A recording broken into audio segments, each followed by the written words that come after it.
आज आम समस्ते जाना जबक्षारजन चक्र विषय में। प्रथम जाना जबक्षारजन विषय। वायुमंडल में सर्वाधिक परिमाण जो गैसटा रही से गैस हूँ जबक्षारजन गैस।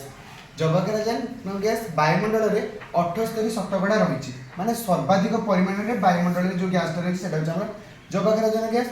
आ जबक्षारजन गैस को प्राणी जगत माने मनुष्य मैंने हूँ पशु पक्षी उद्भिद मैंने भी सीधा सड़क व्यवहार करपारती ना। तेणु जेहेतु सर्वाधिक परिमाण रही तेज आपको किपर यूटिलाइज कराए व्यवहार कराए से विषय में जाना। प्रथम देखो वायुमंडल में आम जबक्षारजन जो रही 78% ताकू कौन करती ना नीलवर्ती शैवाल। आम जाने राइजोबियम। राइजोबियम हूँ से बीजाणु जी कि कौन करे ना डाली जातीय फसल डाली जातीय वृक्ष मान चेर रही था जो मैंने कौन करती वायुमंडलीय जबक्षारजन को विबंधन करती माने ताकू कौन करती सरलतर कणिकार परिणत करती।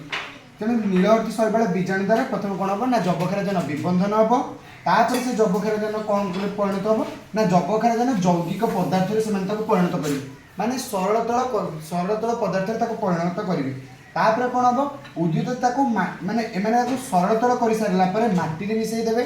मटी मिसई सारापर उद्भिद कौन कर चेर द्वारा जबक्षारजन को शोषण कर जिते कौन कर उद्भिद चेर द्वारा जबक्षारजन शोषण हो तापर कौन करवा आम जाने उद्भिद शरीर विभिन्न प्रकार जमी आम शरीर विभिन्न प्रकार परिपाक क्रिया रेचन तंत्र होती उद्भिद शरीर खाद्य प्रस्तुति श्वासक्रिया विभिन्न प्रक्रिया कौन हम ये जबक्षारजन नियोजित हम। यही जबक्षारजन नियोजित हो कौन हम जबक्षारजन मुख्यतः उद्भिज पुष्टिसार और अन्य यौगिक पदार्थ जहाँकि उद्भिदर वृद्धि सहायक हुए से ही सब प्रकार पदार्थ प्रस्तुति में यही जबक्षारजन नियोजित हो। आम जाने प्राणी माने आम मनीष हूँ पशु पक्षी मैंने समस्त कौन परभोजी आम उद्भिद अन्य खाद्य निर्भरशील। तेणु जो प्राणी मैंने कौन करेंगे उद्भिद को खाइबे इनडायरेक्टली परोक्ष भाव में पाखक जबक्षारजन आसो। तेणु प्राणी द्वारा उद्भिद भक्षण हम से कौन करेंगे जबक्षारजन ग्रहण करेंगे। मत प्राणी मान शरीर विभिन्न क्रिया मत जबक्षारजन लगे तापर कौन हम जो प्राणी उद्भिद मैंने मरीजे से अफकोर्स कौन करेंगे मटी जाकि मिसवे मटी कौन करेंगे अपघटक। अपघटक मैंने पिला जाने कौन ना अणुजीव बीजाणु से कौन करेंगे पुनः शरीर को विबंधन करेंगे।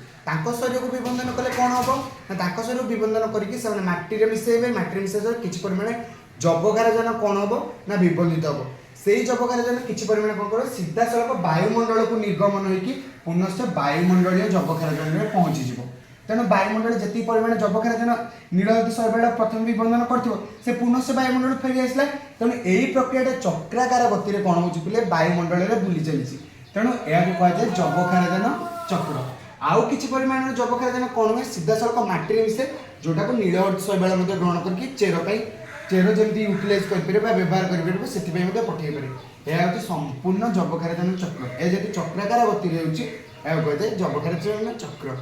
मैं आउ थे कही दूसरी शुणी वायुमंडलीय जबक्षारजन कौन कर नीलवर्ती शैवाल आण नीलवर्ती शैवाल कौन कर विबंधन कर मटी मिसेब चेर द्वारा उद्भिद शोषण कर उद्भिद शरीर विभिन्न क्रिया जबक्षारजन यूटिलाइज होगी उद्भिज पुष्टिसार सृष्टि हो कौन कर प्राणी मैंने खाइले परोक्ष जबक्षारजन पाखक आसला।